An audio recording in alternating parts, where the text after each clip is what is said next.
All right, it's been a long time since I've done anything on the channel.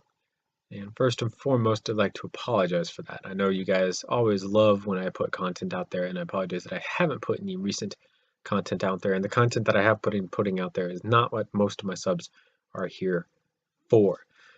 That is, however, going to change in a tad bit. We will be starting what I go to say is like a review week of awesome almost. I have taken the liberty of taking today and tomorrow off of work, at least the afternoon shift, which is about 4 hours of my time. And while my girlfriend is out of the room and I am able to kind of have silence around the house because everyone is out and about doing their own thing, I will be basically reviewing every single one of the Lego guns that I have built in 2017 and starting to upload them as time permits through the month of December. We've got 2 weeks officially from today until December 25th, which is Christmas.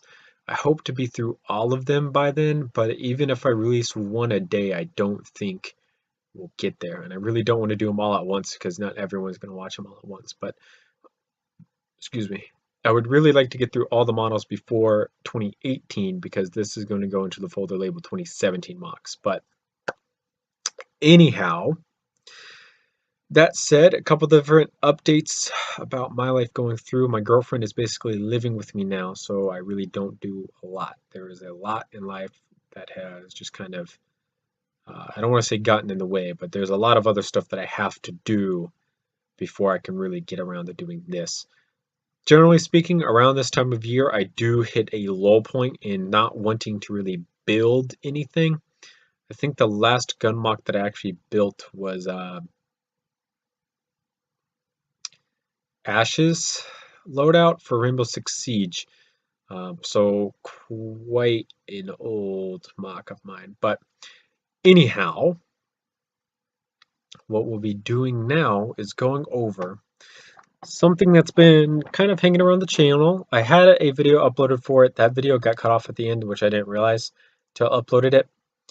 But basically, we're going to be going over, bear with me, the AAC Honey Badger Mark V Mastery Edition version 2. So, the Mark IV was my first Master Edition of the Honey Badger. Bear with me.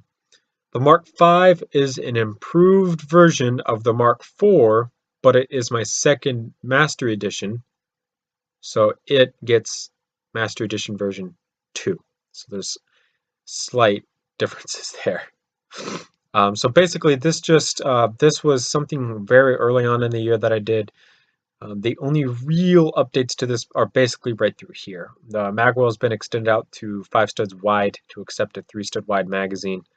And then the front of the 3-stud wide magazine, and then a 7-stud long magazine as well. And then the front of the magwell was also kind of, slimmed down, I guess is the word to say. This is not a full brick length. This is 2 plates stacked on top over another using bow slopes.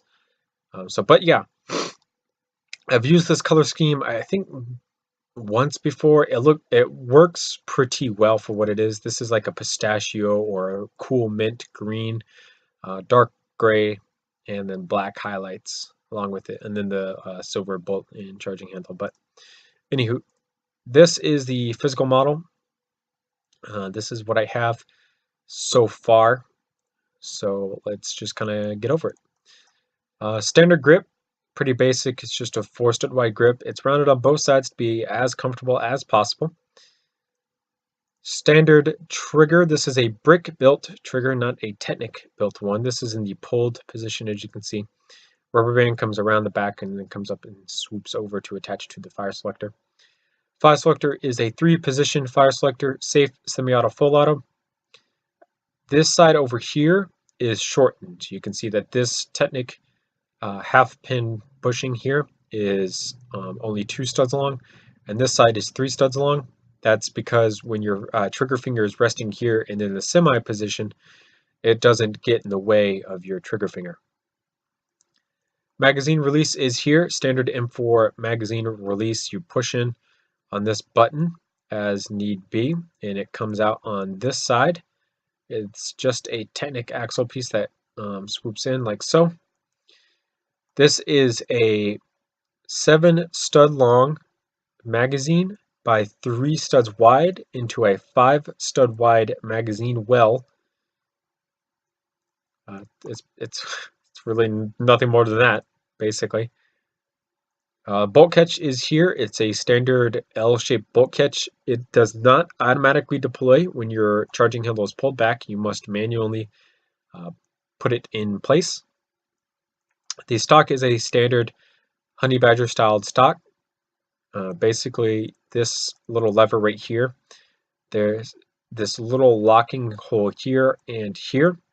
You push up on this end here, which drops this side, and then this was free to slide out until it locks into this little notch here.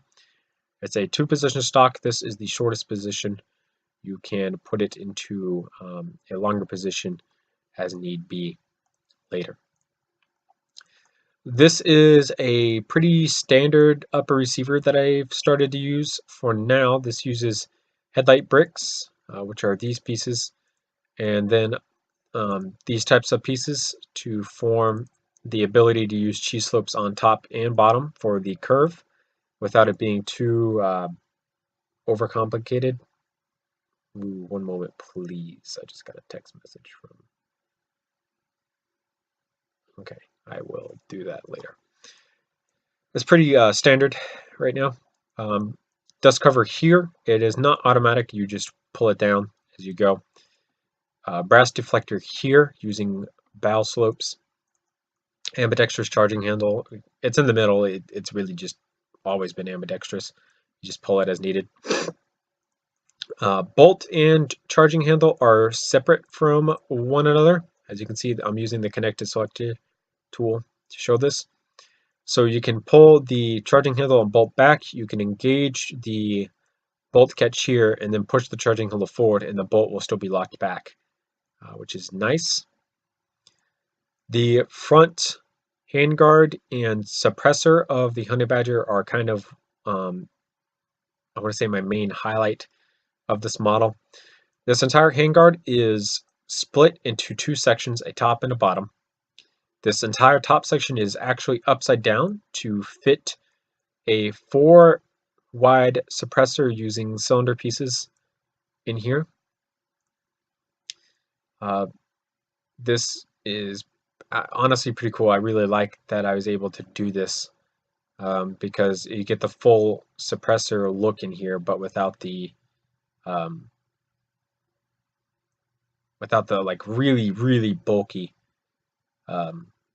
handguard. With some of the new pieces that came out from LEGO, I could actually slim this down by 1 stud here and here, but those pieces aren't in LED, so I can't do that. The downside to doing this entire thing is this right here. There is, in fact, a small gap right through here and right through here. But other than that, it looks good, and you can't really tell from specific angles that there is a gap there, which I like. The other downside is that this rail section, you do see the anti-studs as opposed to the smooth over here. But it's pretty basic. Standard pistol sights when flipped down, and then standard rifle sights when flipped up. If I can get them to flip up. Thank you. So this is pretty basic sights, to be honest, but they work, and that's what's nice about it. And that basically is the AAC Honey Badger Mark V Master Edition version 2. Thank you guys so much for watching. Remember to comment, rate, and subscribe for more videos similar to this one. Check out my Facebook, Instagram, and Twitter for occasional social media updates from me. I have not posted there in a very long time, and I am hoping in the future to post more as needed. I'd also like you guys to check out my website at bluejthemeister.weebly.com, as it has a lot of my models on it as okay, I don't need that. Please go away. Thank you. That in case you guys want to see a archive of past and previous models, go and check it out there. I believe all of the honey badgers are on the website aside from this one, and if this one is on there, then there you go. So I appreciate you guys for sticking around until the end. Thank you, and I will talk to you all in another video sometime later.